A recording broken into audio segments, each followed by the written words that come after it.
Welcome to Murder in the Air Mystery Theater. I'm your host, Laurie Fagen. In this podcast series, I'll interview authors who will then read their mystery, suspense, or thriller short stories or a chapter from their published books.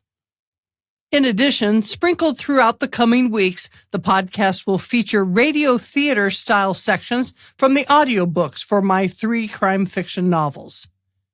In this episode, I'm reading a short crime fiction story titled Mystery in MB, which stands for Manhattan Beach, which was accepted for publication in the anthology for the Sisters in Crime Los Angeles chapter called Entertainment to Die For. It's one of many great stories, and there's a link below where you can pick up your ebook or paperback version, or go to Amazon and search for Entertainment to Die For. Mystery in MB by Laurie Fagen. Chapter 1. Still sweating from the brutal Zumba class led by a tall, athletic Brazilian woman with heavily accented instructions, the steep left, touch the floor, swing back, kick right, was especially tough. Catherine dabbed her neck and face with a Manhattan Beach fitness towel, careful not to scrape herself with the pinned-on key. She opened her locker, found her cell inside the gym bag, and did a quick scan, checking for text or voicemail messages. Those 2 can wait, she thought. She saw an email address she didn't recognize, but tossed the mobile back in and closed the door. As she walked toward the equipment room, she did a double take. Is that Tom Hanks? Oh my gosh, it is. Doing the shoulder press? Maybe I could get my script to him. Catherine tried not to stare as she put her water bottle and towel near the bicep curl apparatus. She did a few rounds on the upper arm machines where a great-looking guy with wavy blonde hair and a killer smile was subtly flirting with her. She smiled pleasantly until she spotted his wedding ring. She thought of her boyfriend in Phoenix and immediately felt guilty. She had only been in California 3 weeks, but she did miss him. She took a swig of water and looked around for her towel, not finding it. Ew, did someone else pick up that sweaty thing? She wondered. Oh, wait, it has my key on it. Catherine searched for a moment, then ran back to the women's room. In the middle of the floor, not far from her locker, was a towel with her key, unpinned, sitting loose on top. She picked it up and cautiously unlocked her storage compartment. She pulled out her duffel and touched her phone, wallet, hairbrush, makeup pouch. Everything's here. Sighing with relief, she shook her head. Someone just got the wrong towel, she mused. Don't be paranoid. She swung her bag over her shoulder and headed out, tossing the damp cloth in the circular bin at the door of the ladies' locker room. She continued into the all-glass lobby with its shiny metal and chartreuse chairs and small round tables scattered appropriately around a juice bar. She paused at the front desk on her way to the exit. Hey, when are you guys going to get electronic locks? We're working on it, said one of the young attendants. Hey, everyone ever say you kind of look like Reese Witherspoon? Oh, wow, flattered. See you later. Thanks for coming in. In the parking lot, keys in hand, she clicked open her car door with the key fob. Hearing footsteps, she glanced around behind her, but didn't see anyone. Oh, great, now I'm imagining things. She was more disgusted than upset. She slid into her blue Toyota sedan with Arizona plates, and the engine started with a soft hum. While she knew the doors would automatically lock at about 9 miles an hour, she gave the inside latch a tap, and the satisfying click made her feel more secure. The young woman threw her leg over the seat of the pink Vespa and turned the key. As she sped out of the Manhattan Beach Fitness parking lot, her brown shoulder-length hair whipped behind her, free of a helmet. Chapter 2.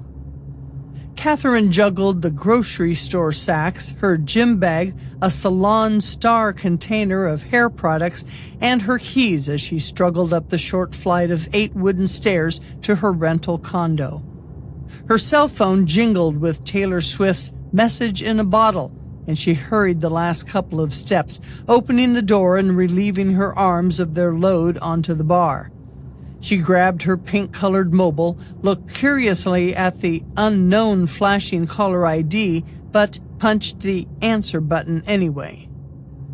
"Hello," she huffed, picking up a bag of groceries to take to the fridge. When only silence greeted her, she said again, "Hello, this is Catherine," and waited. There was a click as the phone disconnected.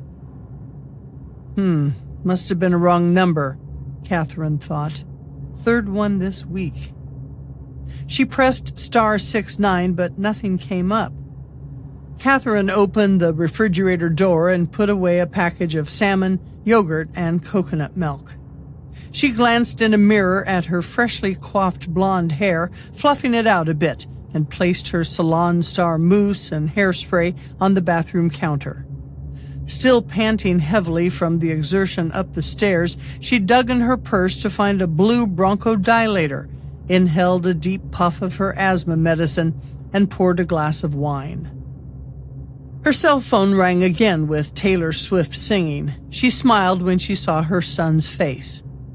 "Hi, sweetheart, how are you?" she purred, taking a sip of her drink, her breathing more under control. "Fine, Mom, how are you feeling?" asked Jason. A freshman at Arizona State University, he was her life since the divorce from his father 6 years ago. "I'm good," she replied. "My asthma isn't as bad here, and I'm getting lots of writing done." They talked for a few more minutes, she telling about her latest screenplay scenes, he relating his recent test score. "Congratulations on your good grade," Catherine said proudly. They hung up, and Catherine lifted the window on the wall opposite the front door to help with the airflow. She sat at the desk and opened the laptop computer lid. She started to tap a few keys. The noise of the gate opening below caught her attention through the open door. She looked at her watch, 2:30 p.m. Her landlady, a 50-something woman, should be at work. Catherine got up and peered out the entrance. If she was coming in, she'd be at the foot of her steps by now. No one. Catherine went to the street side of the porch and looked over. If she was going out, she'd be...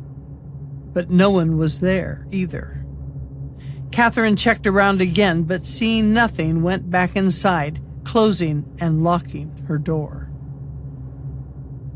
Putting down the kickstand of her small motorbike, the young woman headed into Salon Star.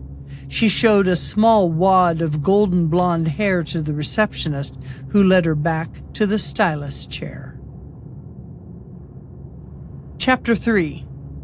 The great expanse of the beige sand of Manhattan Beach, or MB as the locals referred to it, stretched for miles on either side, and ahead gentle waves lapped at the shore.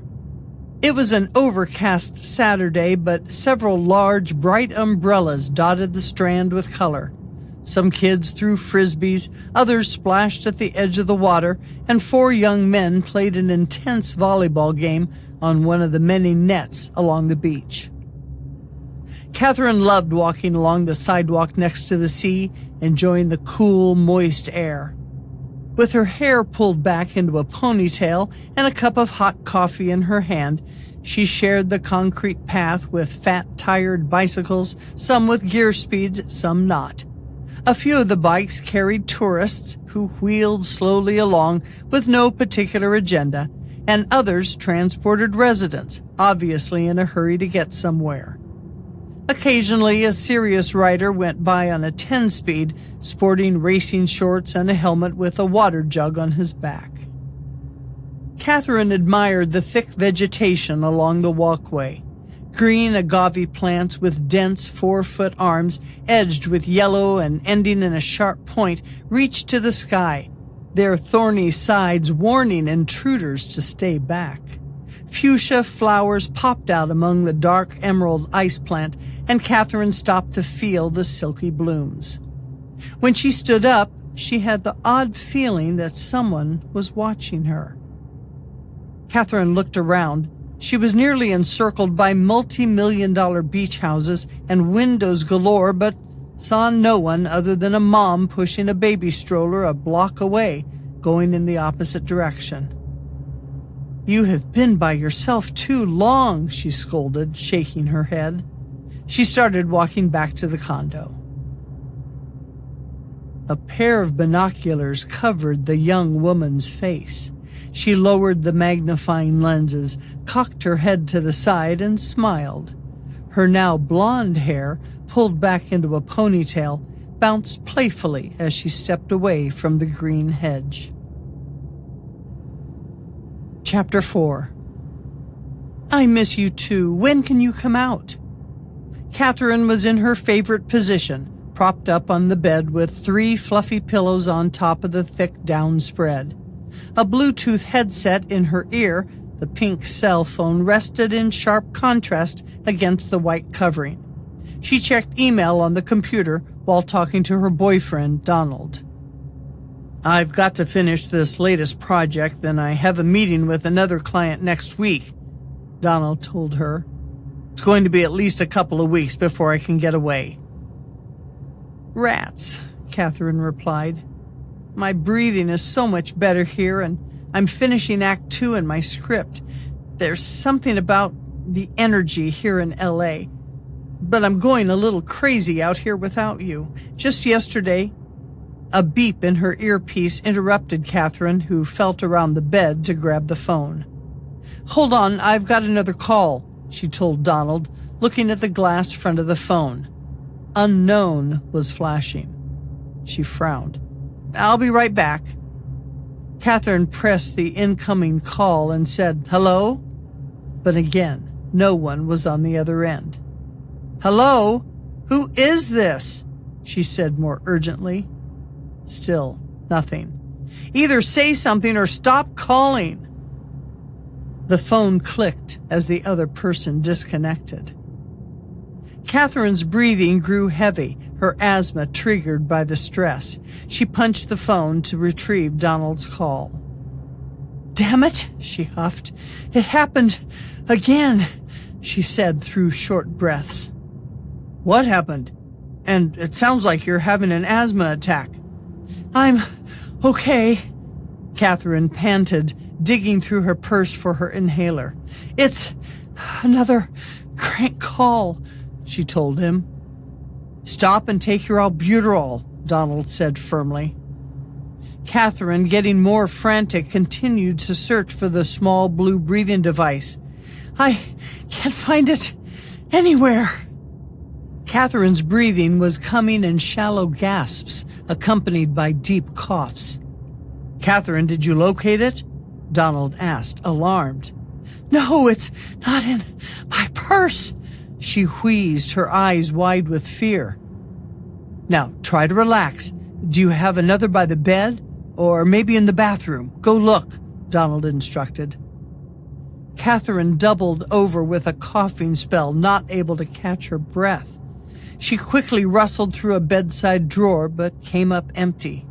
Still breathing in short inhalations, but now with a choking sound, she made her way to the bathroom, opened 2 more drawers before finally finding an extra inhaler. She put it to her mouth, pressed the container to shoot the medicine into her lungs, and took in a deep inhalation. She waited a couple of seconds and took another puff. Her breathing began to slow. "Oh, my God, that was..." she started to say. "Honey, are you all right?" Donald was relieved to hear her voice back on the phone. "Yes, I'm better. Just give me a minute."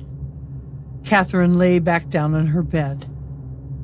"What were you talking about? Another crank call?" Donald asked. "Oh, it's probably nothing, only my imagination," she dismissed, her breaths now coming in slower and deeper. "I wish you were here." At an internet cafe, the young woman was seated at a computer, her blonde hair falling loose around her shoulders as she typed. Her favorite actress in the whole wide world was Reese Witherspoon, ever since she played that adorable tomboy in The Man in the Moon movie. Catherine looked exactly like her, so she was just as good as the real thing. The woman stopped, read what was on the screen, grinned, and pressed send. She reached her hand up to the computer monitor and gently stroked the flat surface. Catherine's face, in a photo from her Facebook account, smiled back. To the side of the keyboard sat a blue inhaler. Chapter 5. A knock at Catherine's condo door startled her. She was deep into her screenplay and wasn't expecting anyone. She got up, peered nervously through the curtain where a floral delivery man was holding a vase of multicolored flowers. For goodness sake, get a grip already, she told herself as she opened the door. Catherine Coldair? The man read from a receipt. Yes, that's me, Catherine smiled, taking the beautiful bouquet from the man's arms and sniffing the fragrance. Probably from my boyfriend. She didn't understand why he had such a puzzled look on his face as he looked back down at the paper. Wait here a minute, she told him. Catherine put the vase on the bar inside the door and dug in her purse, turned back and handed the man a $5 tip. Thanks so much. Appreciate it, ma'am, he said as he went down the stairs. Catherine closed the door behind her and eagerly reached for the small envelope wedged on a plastic stick in the flowers. As she pulled out the card, her broad smile quickly faded into a look of fright. She dropped the note as if it burned her fingers. I think someone is stalking me. Catherine rubbed her hands nervously. She sat in the Manhattan Beach Police Department, across from a weary-looking officer in a cheap suit. Joe Blanken, a balding man in his 40s, looked up at her from his computer with indifference. Now, just what makes you think that, Miss Coldair? He asked, glancing at the screen where he had taken her basic information. He looked back at her, squinting his eyes. You know, you kind of look like that actress, you know. Reese Witherspoon? Yeah, look, it started with... I've been getting a few phone calls, but no one is there, she started. Wrong number? The officer offered. I don't think so. When I ask who it is, the person always waits for a few seconds, then hangs up. I see, Blanken said, unimpressed. What else? Maybe I just misplaced my inhaler, but then I found an email in my junk file from M.B. Cutie, Catherine explained. I figured it was spam, but when I opened it, it only had a photo of me from my Facebook account in it. No signature, no message. Oh, that online crap, Blanken said, shaking his head. Biggest invasion of privacy and the most insecure piece of junk, not to mention a gigantic waste of time. Is that all you got? The detective seemed anxious to dismiss Catherine and get on with his coffee break. He eyed a pink frosted donut sitting on a napkin next to his mug. No, there's something else. Catherine pulled the floral card from her purse and handed it to Blanken. Oh, brother, he sighed, turning to his computer to input more details. Chapter 6. So what we got here is probably a case of simple obsession, Detective Blanken told a nervous Catherine as he wiped frosting off his chin. Happens to a lot of celebrities out here. Usually it's someone of the opposite sex who is immature, maybe socially incompetent, unable to maintain a regular relationship, some guy with real low self-esteem. Sometimes the perp can be schizophrenic, bipolar, delusional, or have OCD. Oh my gosh, Catherine whispers. I don't know who that could possibly be. Besides, I'm nobody famous. I live in Phoenix, and I'm just here for a few months to do some writing and get out of the dusty air because of my asthma." "Huh.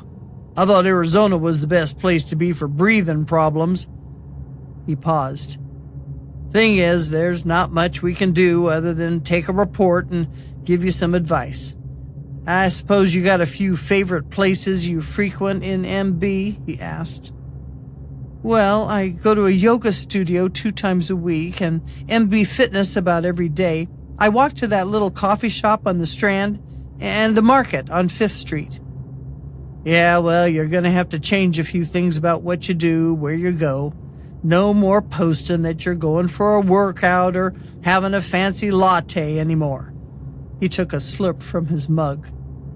"Most likely it's someone who's seen you at one of those locations and is smitten with you. Maybe he or she has mistaken you for that blonde actress. But as long as your place hasn't been broken into or no one's taken a shot at you."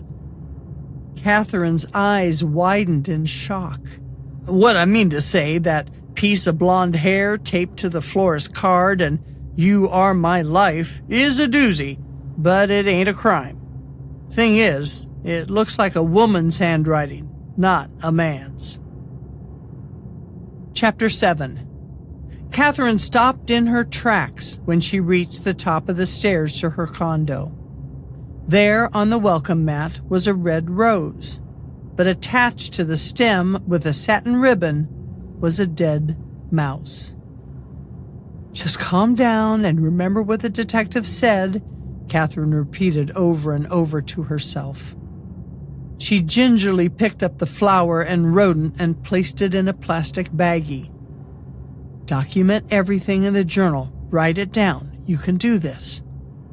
She got out a small book with a ring binder and flipped a few pages in, skimming over the information already logged. "July 22, 4:30 p.m., she wrote. "Found a long-stemmed red rose on my doorstep after speaking to Manhattan Beach Police. A dead mouse was tied to the flower with a pink ribbon. Placed in bag to give to Blanken." She checked her email. Nothing from the stalker. She looked at her cell's voicemail. Likewise, nothing. She was putting the phone down when it chirped in her hand, indicating the arrival of a text message. In her alarm, she dropped the mobile on the floor. "Shoot!" she said out loud. She started to reach for the cell, but hesitated. "Is that her?" she thought. "Do not engage," Blanken said. "Just document." She warily picked up her phone, unlocked the home page, and flicked her finger down the screen to open the text.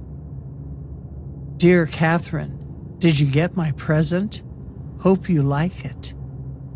It was followed by a happy face with sunglasses on and came from an actual phone number.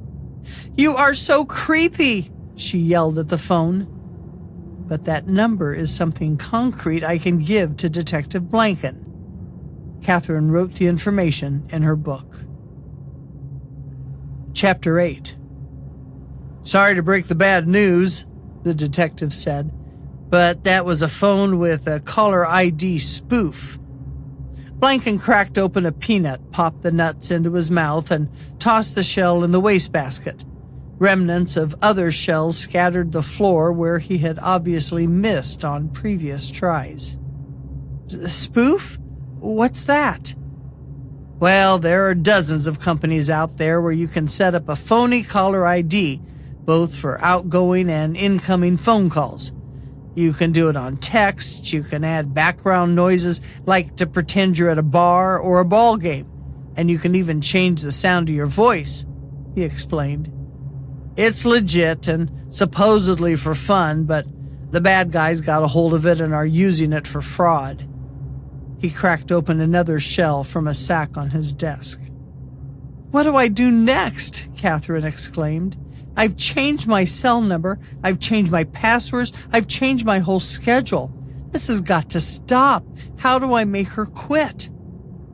Catherine's breathing was becoming fast and shallow. "Hey, you okay?" Detective Blanken said with concern. "Just relax," Catherine told herself, closing her eyes. "Everything will be all right." Catherine reached into her purse and pulled out an inhaler. She put it to her mouth, pressed, and breathed deeply. "It's my asthma, but I'll be fine," she told the officer. "You have to tell me what I can do." "Until we find out who this whack job is, there's nothing much either of us can do, except wait for her to make a mistake so we can catch her. Even if we determine who she is, taking out a restraining order is an option, but most times that just makes the stalker angry. If we ever find and convict her, the court can make her wear a GPS ankle bracelet so we're able to track the person 24/7. He tossed more peanut shells toward the trash. "Till then," he continued, "keep your eyes open and your wits about you," he said. "Oh, and tell your landlady to buy a padlock for that yard gate." The young woman at the internet cafe computer was becoming agitated. She would send an email message, but after a few seconds, a ping sounded, noting that the email bounced back. She tried texting, but it too was returned unsent. She typed in facebook.com, then Catherine's name, but the search came up, displaying top 0 results. She got up in a huff and in her anger knocked over a chair as she left. Cafe patrons glanced her way in disgust. Chapter 9. Catherine threw gym clothes into her bag and thought, "I'm not going to let that woman change my whole life." It was 7 a.m., and while she normally didn't work out until later in the day, Catherine was bound and determined to take an exercise class, especially considering she had missed several over the last week by meeting with police, keeping a journal, and altering all her personal contact information. Catherine observed all around her porch and stairs, then locked up the condo and ran down through the garage and into her car. She scrutinized everyone she saw on the street, from a landscaping crew to an older man walking his poodle to a young woman jogging. She kept an eye in the rearview mirror in case she was being followed, and drove far out of her way to the gym. Once in the workout facility's parking lot, she got out her cell, punched a speed dial, and waited. "Hi, Billy, it's Catherine. Would you mind coming out to my car to walk me in?" she asked. She listened for a moment, then added, "Nope, nothing new in the stalker, thanks," and hung up, putting the phone in her bag. Within seconds, a thin young man with a bad complexion met Catherine. She locked the door and went in with him. He swiped her membership card and handed her a towel. "Hope they find something soon." "Me too." Still with her dark sunglasses on, she continued into the women's dressing room, all the while glancing nervously around her. "I hate looking over my shoulder all the time." Catherine selected a different locker and stored her belongings. She took a puff of her inhaler, secured the door, pinned the key on her shirt, and headed to Zumba. Today's class was mostly filled with women who already had amazing bodies, Catherine noted. There was a Lakers cheerleader, another dancer prepping for a theater audition, and a B-list actress along with the other not-so-famous types. A few guys rounded out the attendees, but the estrogen definitely floated around the square, mirrored room. "Let's do the salsa!" the Zumba teacher shouted into her headset microphone. "Una, dos, tres, y cuatro. 1 and 2, 3 and 4. The class tried to keep up with her as she effortlessly danced to the music. "That's it, keep it going!" Catherine, getting a little winded, stopped to rest, her hands on her knees. As she looked down, a reflection in the mirror caught her attention. It was a young blonde female staring angrily at her. Catherine turned to face the woman, but she was gone. Chapter 10. Catherine grabbed her water jug and towel and rushed out the door as the pounding music continued. She looked all around but didn't spot the woman again. Was that her? Does she work out here too? Catherine thought incredulously. I've got to call the police. She ran to her locker, stuck in the key, and reached in the bag for her cell phone. But it was missing. I know I put it right here, she thought, puzzled. She dug around wildly, not able to locate it. She suddenly realized that her stalker might actually be employed at MB Fitness. Catherine took all her belongings and rushed to the front desk. Billy, can I use your phone? My cell is missing, she said breathlessly. Sure, come on around, Billy said. Catherine dialed the Manhattan Beach Police Department and asked for Detective Blanken. When he got on the line, her words came fast and were none too coherent. Hold on, Missy, slow down there, Blanken interrupted. Are you saying you saw the stalker? Yes, I think so. Well, I don't really know for sure, but she was staring at me and looking furious. And I think she might work here at the fitness club because I went to my locker to get my phone to call you, but it was gone, and I know I left it in the same spot after I called Billy earlier, so I had to come to the front desk to call and... But do you see her now? The detective asked. Catherine looked cautiously around the lobby and into the weight room as far as she could. Well, no, not at the moment, but if you come down here right away, maybe you can catch her, Catherine shouted. Now, Miss Kildare, we can't arrest anyone for looking at you. If we find out she's got access to your locker and stole your cell phone, then that's another story. But, Detective, I'm scared to death. I know, he sighed. Okay, I'll send someone down to look around. Meanwhile, you just calm down. Chapter 11. The 30-something female police officer, who looked like she was a fitness fanatic with her bulging, muscular thighs stretching her uniform's pants, left her partner, a tall black male, in the lobby. She accompanied Catherine to the women's area and to the locker she had just used. The name tag on her shirt read Lieutenant Hutchins. Doesn't look like any forced entry, Hutchins remarked, writing in her notebook. She looked around, stopped, and bent down, reaching under the lockers. Her hand came up with Catherine's pink cell phone. This it? Hutchins asked a disbelieving Catherine. But it can't be. I know I didn't. I mean, I had it. Her voice trailed off. It could have fallen out, Hutchins noted. You don't believe me. Catherine looked down at her hands. Or our perpetrator might have accessed your locker with a master key, got your cell, and then placed it here to make it look like you dropped it. Catherine sighed with relief. I'll go talk to the manager, get a list of all employees, and see what we can find out. Thank you, Catherine told her with a weak smile. Catherine stared at about a dozen photos of the female workers at the club, trying to picture them with blonde hair. I can't be sure, Catherine told Lieutenant Hutchins. It was just a second, then she was gone. Hutchins turned to the manager, a short, buff man in his 30s who looked like he was once a wrestler. His name tag read Jeff. You certain this is all of them? Hutchins said. Any chance a new employee might not be in the records yet? Well, photos are one of the first things we take of all new team members, Jeff replied. He punched a few keys on his computer, and 2 more names and photos came on the screen.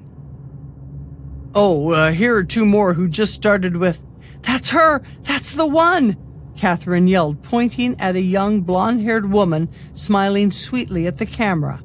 Under her picture was the name Pamela M. Sellers. You sure, ma'am?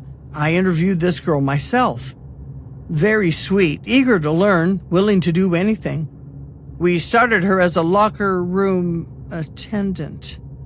His voice got softer, realizing.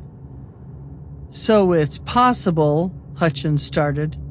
A shrill scream cut her off, echoing through the facility. Help! Back here!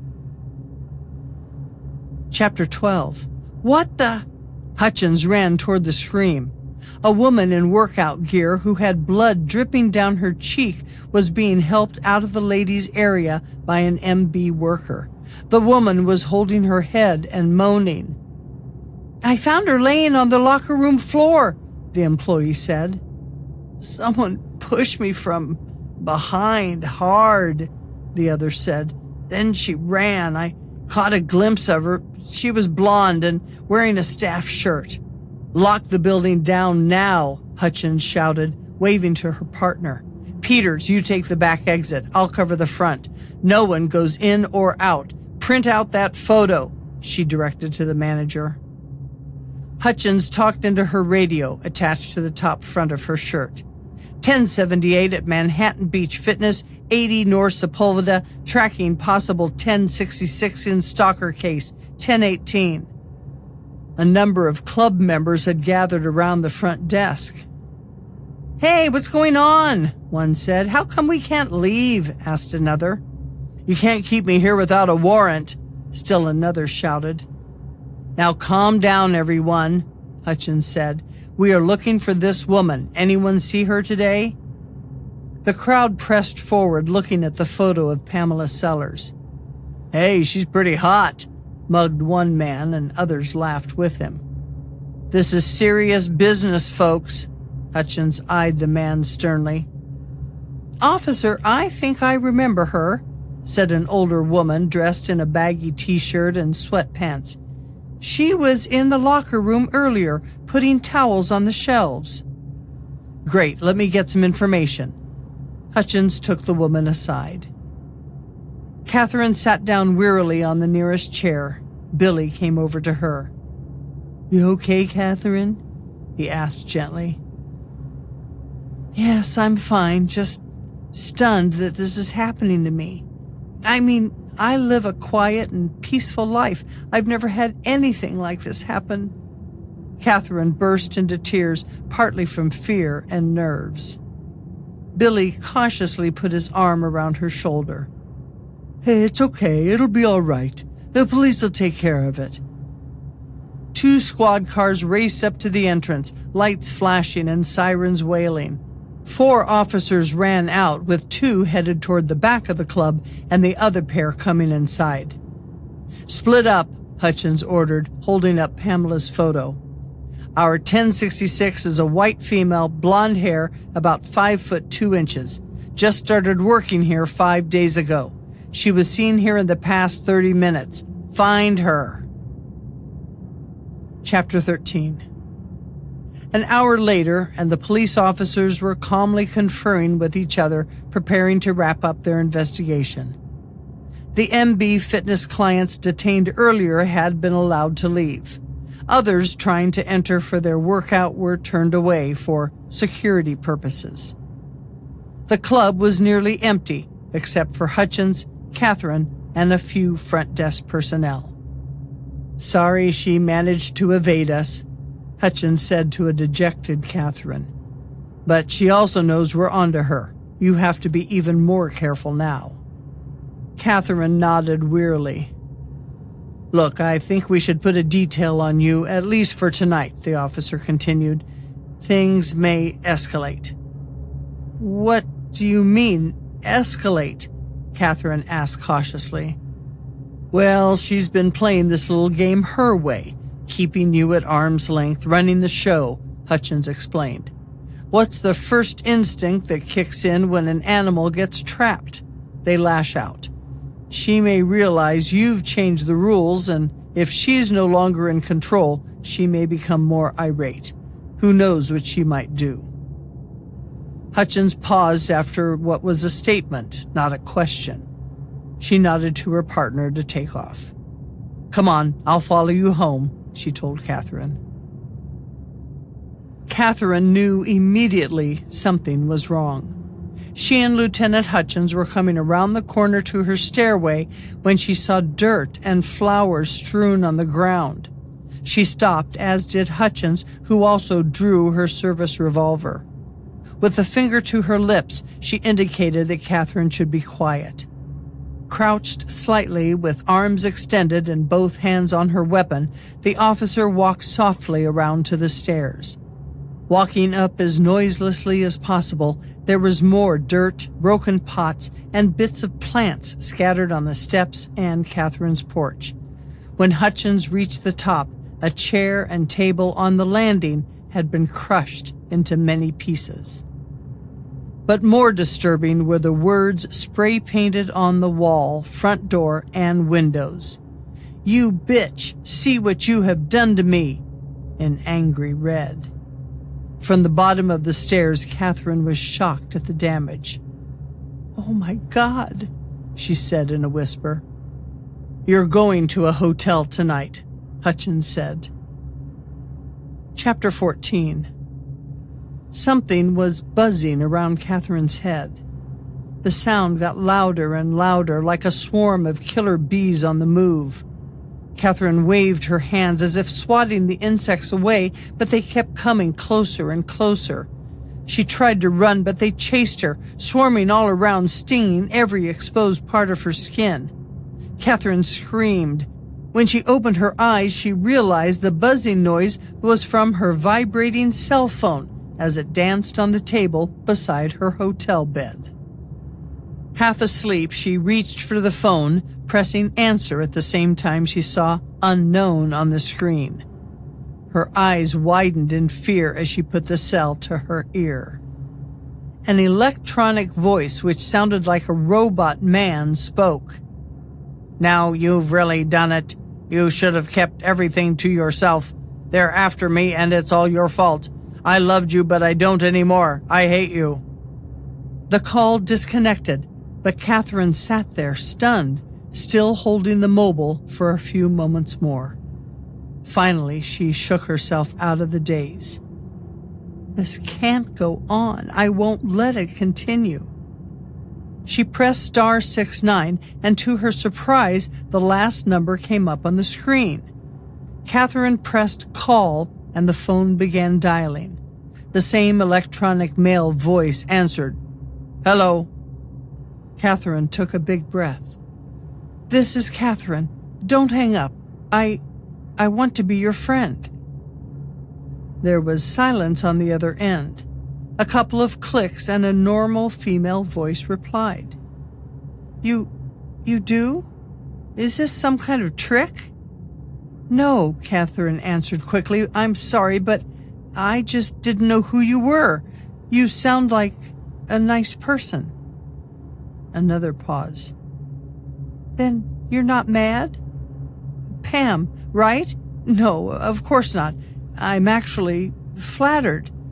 I don't know too many people out here. Would you like to go for coffee?" Again, a long pause. "Well, I don't know. And it's Pamela." "Oh, sorry, Pamela. I think we could be friends." "I am a nice person. Most of the time," Pamela said softly. "All right. I'll call when I'm ready to meet you." "That will be fine, thanks," Catherine said. "I look forward to hearing from you." Catherine hung up and let out a big sigh. Her hands trembling, she took a deep inhalation of her asthma med. Chapter 15.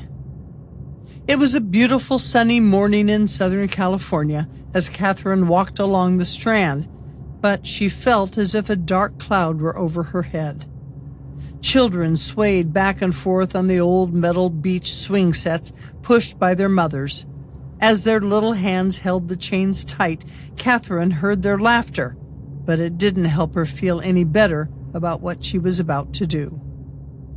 She made way on the sidewalk for a guy on a bike, dressed in a surf shirt, baseball cap, and wild Hawaiian print trunks, pulling his surfboard strapped to a wheeled contraption on the end of the carved wood. For a moment, she envied his carefree morning. She passed the beautiful 2- and 3-story beach homes, but her mind was not on the architecture. Normally, she'd note the stucco or brick or find her favorite color of robin's egg blue, but today she strode by the patios with elegant furniture, green plants, and flowering blooms as if she didn't even see them. Catherine approached the beachside cafe with dread. She felt her heart pounding and questioned whether this was a stupid move on her part. But then she saw Pamela standing by the entrance, an apprehensive look on her face. Looks like she is as nervous as I am. But Catherine put on a weak smile and waved at her stalker. Hi, I'm Catherine. You must be Pamela. Catherine extended her hand. Pamela didn't take it, instead shrinking back a bit. The woman clutched a purse with both hands tight against her stomach. Pamela stared at Catherine with a look of adoration mixed with suspicion.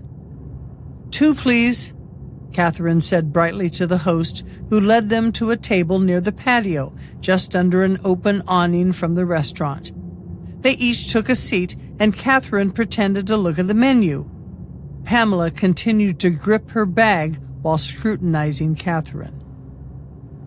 You don't look as much like Reese in person. Who? Reese Witherspoon? Oh, I wish. Look, I know this may seem awkward, but... Catherine started. Is this a setup? Pamela interrupted. Huh? What? Oh, of course not, Catherine stuttered. Are you wearing one of those listening things, you know, a wire? Catherine tried to laugh nonchalantly. Why would you think that? Because I saw you go into the police department the other day. I'm not stupid, you know, Pamela said angrily. Of course, I know that, Pamela. You... Take off your jacket, Pamela demanded, one hand now inside her purse. Catherine attempted to stall. There's no need to... I said take it off, now! Pamela's eyes were dark. Catherine detected a glint of metal as Pamela inched a small handgun partway out of her pocketbook. Swordfish! I think I'll have the swordfish, Catherine said loudly. That's a code word for the cops. I knew it, Pamela hissed, looking around wildly. She pulled out the gun and pointed it at Catherine. Chapter 16. There was a huge rumbling in Catherine's ears. She closed her eyes for a moment, expecting the worst. Keep it together. Don't lose it now. They'll be here any minute, she hoped. But when she opened her eyes, they were drawn to the glasses of water in front of her. The liquid was quivering inside, and the small goblets were sliding their way off the edge of the shaking table. As the roaring noise continued, glass was breaking all around her. Pam's face was a combination of fear and astonishment, similar to the restaurant's patrons around them. Earthquake! Someone yelled as screams and shouts followed, with chairs falling as people attempted to race out of the cafe. What's happening? Catherine said, shocked and unable to move. She felt her chair shuddering from side to side as if someone was jolting it hard. Before she could react, a beam from the awning above them came loose and slammed into Pamela, knocking the gun from her hand. Pamela fell off her seat, blood oozing from her head, and slumped on the floor as people shrieked from inside the eatery. Catherine, hardly able to stand with the vibrating movement below her feet, made her way to a dazed Pamela. She reached under her stalker's arms and pulled her out from under the long wooden shank. "We've got to get out of here," Catherine shouted. She helped Pamela to her feet, and they stumbled toward the sandy beach as sirens wailed around them. "Catherine? Catherine, where are you?" A voice yelled from over by the restaurant. Catherine looked up and saw Lieutenant Hutchins and her partner. "Over here, hurry!" she shouted, waving at the blue uniforms. Hutchins and Officer Peters started running toward her, with Detective Blanca not far behind, his chest heaving. Pamela was becoming cognizant of her surroundings and fought to stand up and move away from Catherine. "No, you don't," said Hutchins, grabbing Pamela's arm and snapping on a pair of handcuffs. "Are you okay?" she asked Catherine, who was staring and turning white. Peters, catch her. She's dropping." Catherine felt a cool breeze come over her and remembered feeling as if time and everything and everyone around her were standing still. Then her world went black. Chapter 17. The gentle sound of the ocean's waves was calming and peaceful as Catherine sunk deeper into her pillow. She breathed in the warm air. "Is that a Coast Guard horn?" she wondered, hearing a beeping noise in the distance. Sounds like it's getting closer. Maybe they'll take me for a boat ride," she thought sleepily. The beep beep came nearer, and the surf now sounded like a steady flow of air near her ears. Catherine's eyes fluttered open. "Welcome back," said a woman in white. "What? Where am I?" Feeling a tickling sensation on her face, Catherine wriggled her nose and tried to scratch it with her hand. "Hold on," the woman said, gently pushing Catherine's arm to her side. "You're in the hospital and we're giving you a breathing treatment." "Hospital? Oh, the earthquake! And Pamela!" Suddenly, Catherine was awake. "Oh, your friend Pamela is going to be fine. Just a bad bump on the head." "She's no friend. She's a stalker," said a gruff male voice. Catherine looked toward the door where the sound came from. Detective Blanken stood with a small vase of flowers and a box of candy in his hand.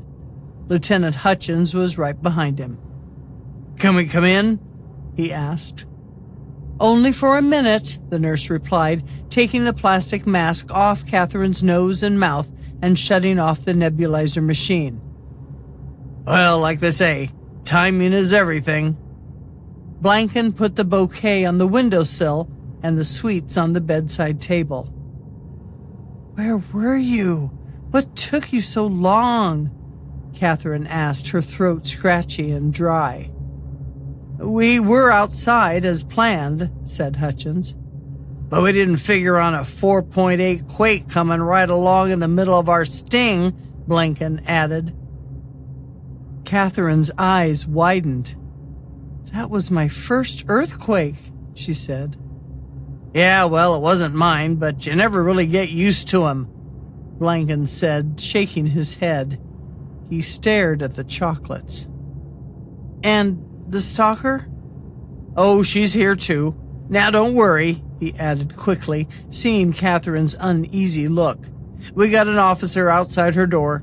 Probably got a concussion, and she's going to have a nasty headache for a few weeks." Hutchins put her hand on Catherine's. "I'm glad you're okay." She hesitated. "But you didn't have to pull Pamela out of that restaurant, not after she pointed a gun at you." She looked at Catherine curiously. "I guess you're right." Catherine paused, thinking. "Despite everything, I felt sorry for her. What's going to happen now?" "We could easily get her for assault, battery, or even attempted murder," Blanken said. "I really don't want to press charges." "If you don't, she might come after you again or harass someone else. But if you do, she'll probably go in for a psych eval, maybe receive some treatment." "I think she just wanted a friend," Catherine said softly. "Let's go with the lowest charge." There was a moment of silence. "So you heading back to the, 120-degree temps in Arizona?" Blanken asked, eyeing the candies again. "Yeah, the moist ocean air is great for my asthma, but I need to be with my family." "Guess you'd rather bake than shake, huh?" he chuckled. Lieutenant Hutchins scowled and elbowed him in the side. "You take care of yourself, Catherine," she said, pushing the detective out the door. "Thanks for everything," Catherine waved. She could still hear the officers as they headed down the hall. You'd rather bake than shake? That's all you could come up with? Hutchins needled the older man. Hey, that reminds me. Want to hit that chicken place on the way back to the station? Catherine smiled as she heard Hutchins laugh. The end. That was my crime fiction story titled Mystery in MB, which stands for Manhattan Beach, a short story accepted for publication in the anthology for the Sisters in Crime Los Angeles chapter called Entertainment to Die For. There are many great stories in the anthology, and there's a link below where you can pick up your ebook or paperback version, or go to Amazon and search for Entertainment to Die For. Author Millicent Eidson will be the featured guest on episode number 27, and she will talk about her microbial mysteries and read from her prequel novella El Chinche, where you'll find out it's more than just a bed bug. Then on episode number 28, we'll have some fun, and I'll read some of my short stories. A couple are 250 words or less, but still contain a crime. If you're listening on the podcast platform of your choice, please subscribe and leave a review or provide us with feedback. If you're on YouTube at Read Laurie Fagen, please subscribe, give us a thumbs up, and click on the bell to be notified when a new episode has been released. And for some freebies, check out our Patreon page at Murder in the Air Mystery Theater. For more information, you can visit readlauriefagen.com. Thanks so much for listening, and come back again, where you'll always find murder in the air.